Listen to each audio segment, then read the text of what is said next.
Treasure Island. Chapter 1.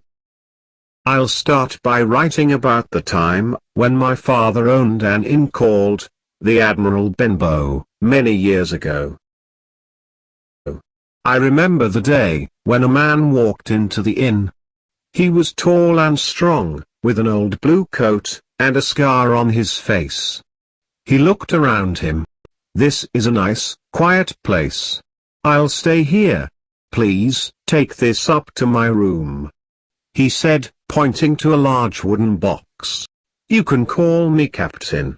And this is for you," he continued, handing my father 3 or 4 gold coins. The captain was usually a quiet man. He spent his days walking on the beach, or on the cliffs. When he came back, he always asked, "Did any sailors visit the inn today?" At first, we thought he wanted to find some other sailors, but later, we realized that he didn't want any sailors to find him. In the evenings, the captain sometimes told stories about his time at sea. My father was worried that nobody would want to visit the inn, because they would be frightened by the captain's stories, but I think people liked them. The captain stayed at the inn for months. He did not give us any more money for his room, and my father did not dare to ask him for more. One morning, the captain went for a walk along the beach. I was helping my mother to make breakfast when another man walked into the inn. He was thin and pale, with 3 fingers on his left hand.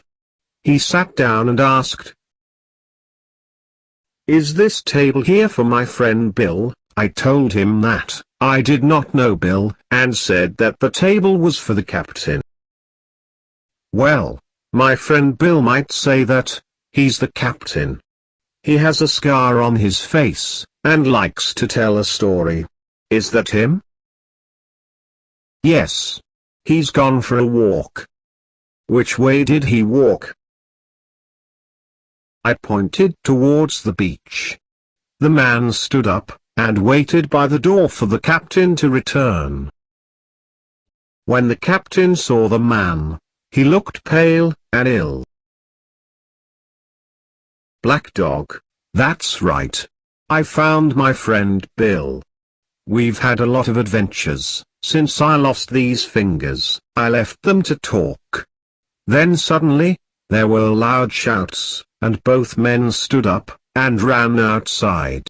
The captain had a sword, and then I saw Black Dog running away, with blood on his arm.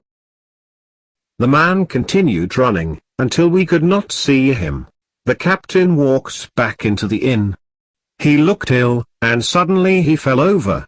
I thought perhaps he was hurt from the fight. At that moment, the doctor arrived to see my father, who was sick. "Help us, Dr. Livesey. The captain is hurt," said my mother. The doctor looked at him and said, "He is not hurt, but he is very ill. Help me to take him upstairs." We took the captain up to his bedroom, and the doctor gave him some medicine. The captain stayed in bed, but he was not quiet. He told me about his travels at sea, and said that he had something which people wanted. "Black Dog is not as bad as some of the other men," he said. "They all want to find me. Tell me if you see them." That evening, my father died. I felt terrible, and forgot all about the strange things that the captain told me. Then, a week later, I saw a blind man coming down the road towards the inn.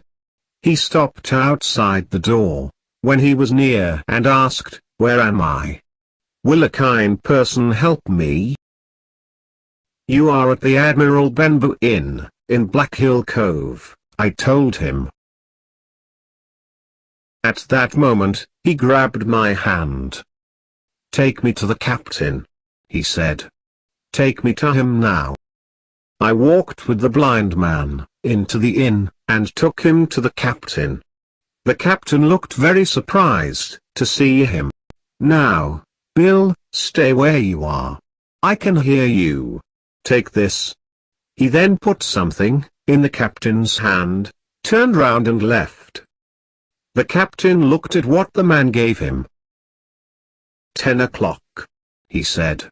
"I have time." Then the captain suddenly fell to the floor. He was dead. I found my mother, and we talked about what we should do. We knew that the captain had a box in his room, and it probably had money in it. The blind man and black dog probably wanted this. I thought about taking the box to Dr. Livesey, but I did not want to leave my mother. We knew that we were in a danger. We decided to go to the nearest village and ask our neighbors for help guarding the inn. However, none of the people in the village wanted to help us. They did not come back with us, but one man went to tell Dr. Livesey. Another man said that we could have his gun.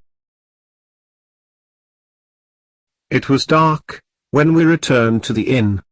We found the key to the box in the captain's jacket. I also saw the message that the blind man gave to the captain. It said, "You have until 10 o'clock tonight." We went upstairs, and my mother soon opened the box with the key. Inside, we found some clothes, some guns, some papers, and other things. We also found a bag with some coins inside. "We only have time until 10 o'clock, I said. "Let's leave before the blind man and black dog return. I'll only take the money which the captain owes us," my mother said, opening the bag. We stood up to leave, and I decided to take the papers from the box, too. We walked as quickly as we could, back towards the village, but as we walked, we heard the sound of people in the road behind us. "Take the money and run," said my mother. "I'm too weak to continue." I did not want to leave her, so we stopped under a bridge, where we could hide in the dark.